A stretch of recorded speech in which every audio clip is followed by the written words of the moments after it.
Hi friends and fellow library dwellers. Oh, what's that? Pineapple Alfalfa? That's my new drag name. And welcome to another episode of The Library is Open. Darling, so I hope you brought your library card. Remember when it were library cards? Do you remember when it was, you used to get them little paper stubs, do you remember? And then they used to take the card out of the book and put them in. And you had to remember, I think you had about 6 or 8 or something. That might have been depending on age. And then they'd put the things in a little drawer, and then when you brought the books back, they'd take the cards out and put it in. They were days, weren't they? So welcome to another episode of The Library is Open. As I say, this is the face of social distancing. We say chic. So yeah, I'm on, as I'm filming this, I'm still on, I almost said house arrest, then it's not house arrest at all, is it? It's isolating, not because I have any symptoms or anything, or anyone in my family has, but just because I do have the ability to work from home, so it seems a safer bet, you know, for the wider community, that if, you know, we don't have to go out, then don't right now. With the COVID madness, I mean, the one thing you can say for all this is, as if I needed an excuse, but it's given me loads of time to catch up on paperwork and also to read, which is always a good thing, I think. So I have started putting these episodes out, you'll probably have noticed, more quickly, just because if people are, you know, either self-isolating or in need of some distraction, I thought in a small way I could help contribute to that a bit by talking about literature and all that nonsense. Oh, show you my t-shirt as well, because it's one of my faves and I couldn't find it for ages, and I just found it again the other day. So I was having a bit of a clear out. So Fashion Against AIDS, which is the, it was a H&M collection about, it's probably about 10 years ago, but I really like it, so I'm glad I found it again. It's a good excuse to wear all my comfy clothes around the house, it's dead nice. But anyway, here we are, so hot on the heels of the last episode, let's talk about this week's book, shall we? Here on floor. I don't know if you noticed, well, I'm at a different angle today. Showing you versatility. I'm giving the judges everything they want. Just because actually the rather prosaic reason for that is the fact that my phone's on charge, and the wire won't extend to where I normally sit, which is always on. Anyway, said all that. So this week's, not this week's, it'll probably be this episode's book is this little beauty. Doesn't that look like me? No, that was awful. Don't freeze frame there. And it's a book called The Enchantment of Lily Dahl. Dahl is enrolled. Well, they're not related, but you get the idea. By Siri Hustvedt, who is rapidly becoming one of my favourite writers. So I was sort of, I knew I wanted to do one of her books, and I was a bit like flip-flopping about which one to talk about, because I recently read her latest, which is called Memories of the Future, which was gorgeous. Sort of memoir mixed with, it was a memoir of her time moving from Minnesota to New York, and sort of her starting a career as a writer, artist, but mixed in with sort of archive writings from that time, like projects she was working on, so it's actually really fascinating. And I also read The Summer Without Men, which is fiction, which was also really good, but I decided to talk about this one mostly because it sort of crosses multiple genres, and it also features something that's quite applicable to my life as well. So The Enchantment of Lily Dahl is about a almost lost you then. It's because you're wedged up against a remote control. Hang on. Is that alright? Sorry. So it's about this girl called Lily Dahl. You can't see my hair, that's probably a good thing. Who is a sort of aspiring actor in a town called Webster in Minnesota. And she she becomes a little bit obsessed with this guy, Shapiro, who is an artist, portrait artist, who moves in across the street. At the same time, she's appearing as Hermia in a production of A Midsummer Night's Dream at the Arts Guild, and she's being coached through her performance because she starts quite wooden and sort of not really able to grasp the character. And she's being coached by this woman next door called Mabel, who's this lovely sort of eccentric woman who has, you know, secrets and history of her own that sort of become apparent throughout the novel. And she sort of breathes life into her performance as Hermia. Now, I don't know how familiar everyone is with Midsummer Night's Dream. I would never presume. It's really fun. It's a really fun Shakespeare play. And Hermia is one of the lovers who, when they're in the forest, two sets of lovers-ish sort of escape into the forest, and they're put under a spell. I'm very simplifying here, oversimplifying, by Oberon and Puck, who's king of the fairies and his servant respectively. And they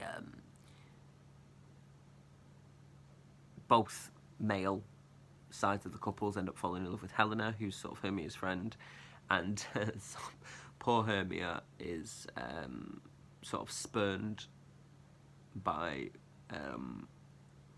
all, and she ends up having this sort of breakdown where she has this brilliant fight in the middle of the woods with Helena, due to all the magic that's going around. But Midsummer Night's Dream, yeah, is a great play. Really, really good fun. So that's kind of what drew me into this. Actually, I've been in Midsummer Night's Dream about 3 times now. So I was in it when I was at drama school. I played Puck, the fairy. I know, shocker, right? And then when I did it at the open air theatre, I was Titania, the queen of the fairies. And they're just laying it on now, aren't they? But I loved that. I loved that so much. Because Titania gets put under a spell as well, and falls in love with a human called Nick Bottom, who is under a spell that gives him the head of an ass. And there's this really great scene where she wakes up and she's like, "What angel wakes me from my flowery bed?" But when I was in it, it was really sort of like, what's the word for that? It's draining my brain, this being indoors all the time. Very sort of knock around screwball comedy, and you know, a lot of nudge nudge wink wink humour. I remember I was supposed to be asleep in this fairy glade, and I remember being pushed from onto the stage and rolling right down to the front like that, which was probably a lot funnier in practice than I'm making it sound right now. But anyway, you just have to take my advice. Anyway, so what I really liked in this is, I love it when things juxtapose. So I really like the sort of, because the influence of the sort of magic that pervades Midsummer Night's Dream sort of begins to spill over into the narrative of the characters' real lives. So for instance, Lily has this friend, well, acquaintance probably, called Martin, who there's something sort of a bit off-kilter about,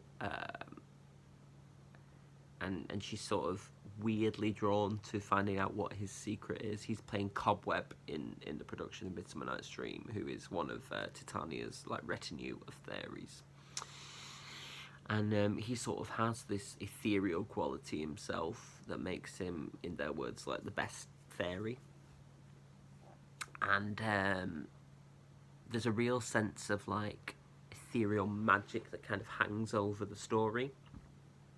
So there've been sightings, for instance, on the edge of town of an angel or a mystical figure, someone holding the body of this girl, which makes people think there's been either a murder or an abduction or something. So it's very sort of, if it wasn't set in Minnesota, if it was set in like the Deep South, I'd call it Southern Gothic, I suppose.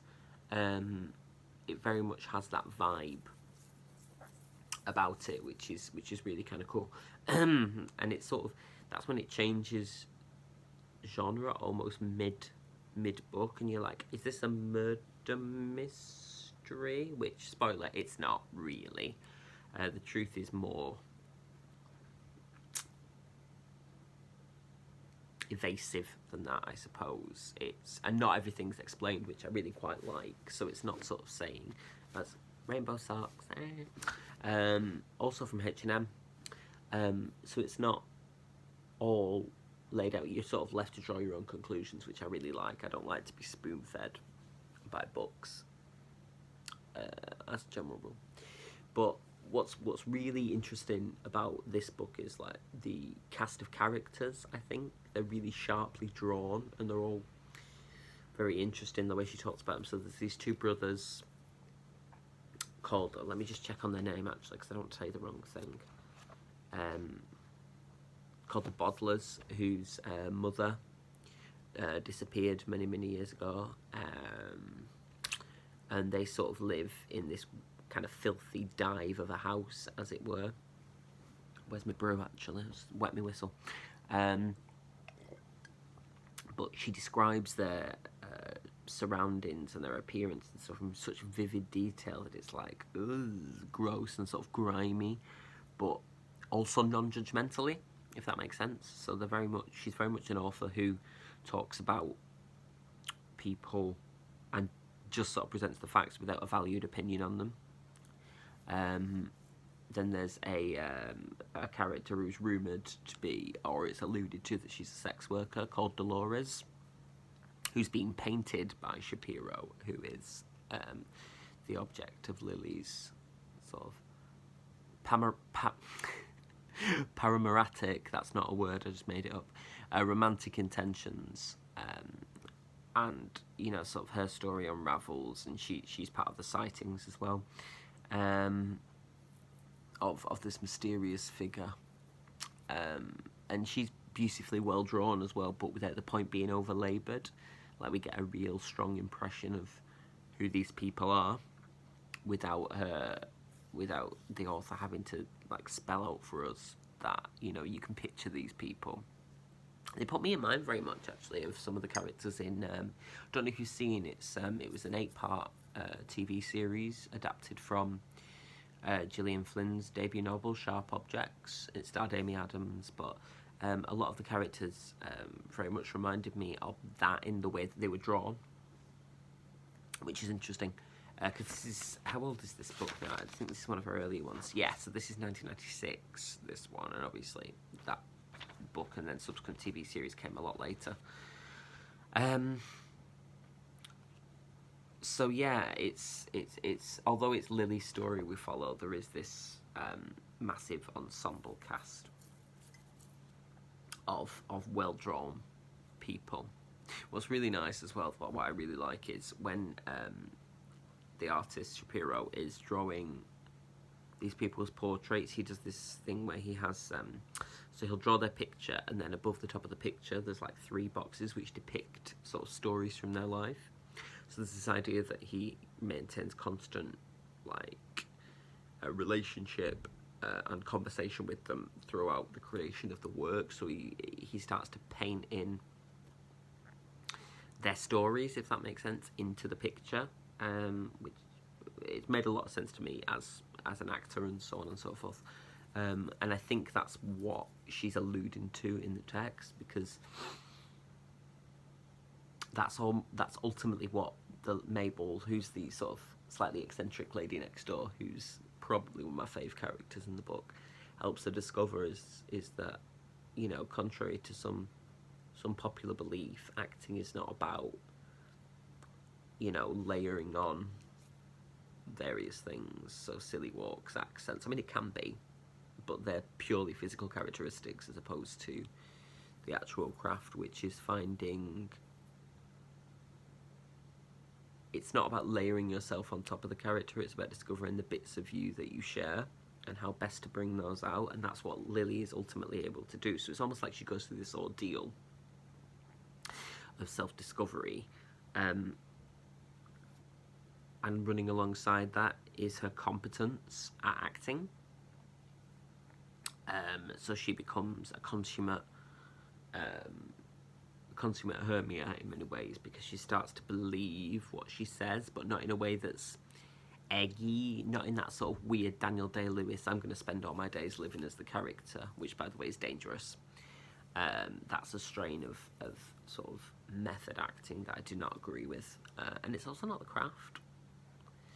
You know, the craft is to be able to embody the character, but not to be beholden to the character to the detriment of your actual life, because part of your job as an artist is to keep one eye on your audience at all times, because there's the people who actually matter. Anyway, I'm doing my personal ethos here. But it's a really playful novel, and you can sort of see, having read some of her later stuff, you can sort of see the roots of what she was developing. And that's not criticism in terms of this is not good, that other stuff is better. It's more sort of, you know how children sort of use play to rehearse things in their life and to work out ideas and so on and so forth. It very much feels like that. It's a little bit like a playbook. Look at this whole typeset as well. I love it, because like it's not even that old, because what is it, 1996? So that's what, 24 years ago? But like you can sort of see how even the actual physical craft of printing and stuff on books has changed. So yeah, in summation, it's a really good novel about a small clustered community where sometimes inexplicable things happen that are sort of stand-ins or substitutes for what the wider world looks like, if that makes sense. So it's like macro living on a micro level, and that's sort of very concentrated, as I say, pseudo-gothic, kind of off-the-wall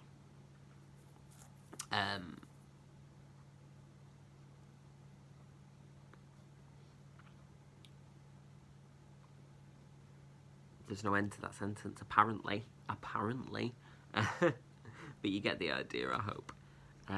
So I very much recommend this one. It was a cinch to read as well. It's one of them page-turner ones that I found. It took me about a day and a half, I think, but that's because I actually had to do other stuff that day. Boo. Which is definitely not my preference. No, that's a lie. See, this has got that used book smell. You know that one where you sort of go to the charity shop or wherever, or you get something from online? This was like a penny, I think, from eBay. Other bays are available. And it's where it sort of started to lose the new book smell, but you know that there's been a contributory smell because it's collected from other people's, it's like yellowing of the pages, from other people's houses and lives and stuff, and I really like that. Really like that a lot. So absolutely would recommend, if I'm being honest, I would recommend Siri Hustvedt as an author, particularly if, you know, I talk a lot on this channel about, it's my nose hair, that, sorry. I know I'm gross, I'm sorry. So I'll talk about memory and nostalgia a lot, because, you know, I skew to the melancholic at the best of times. But she's such a good writer for that, sort of writing about what feel like universal truisms, but in a really accessible way, and not a way that labours the point. I think in the last episode I spoke about The Overstory by Richard Powers, which very much felt a much more laboured approach to talking about universal themes, whereas Hustvedt's has a really light hand with it, so it's very delicately done, so it jars less as you're reading it.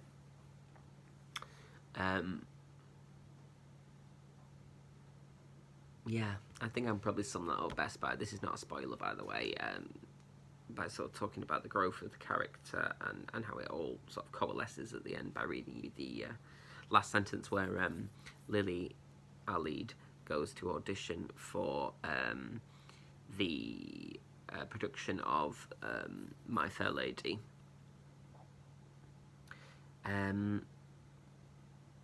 I think it's a really nice way to end it, with this sort of look towards the future. The street Lily imagined in her mind as she leapt up the stairs was real, and the fog was real too. She was singing loudly on a London corner in filthy clothes with a basket of flowers in her arms. I can be her, she thought suddenly. Then Lily straightened her back, lifted her chin, and walked quickly through the double doors towards the stage. So it's like this whole thing has been a process of becoming and allowing Lily to give herself permission to live other lives, other possibilities, and so on and so forth, drawing from this clustered community of offbeat and, in some cases, off-kilter characters. A warning: there is some violence in this towards the end, and themes of self-harm and so on and so forth. Not throughout, but it's just something to be aware of if that might be potentially triggering for you. There is an act of self-violence. I won't tell you exactly what in case you're going to read it, but again, just word to the wise. So that was The Enchantment of Lily Dahl. What a beautiful name as well. Enchantment. Another allusion to Midsummer there. I love that word, enchantment. The enchantment. So thank you for tuning in. As always, leave those recommendations. Let's keep this community going while we're in a position, possibly, a lot of us, hopefully, if we can work from home, to read a lot more. So let's share suggestions, coping strategies, so on and so forth, and keep that warmth of human kindness going. Alright, thank you for spending time with me, as always. Lots of love. Take care of yourselves. Put that library card in your pocket. Keep it safe, and don't talk to no strangers. Mwah.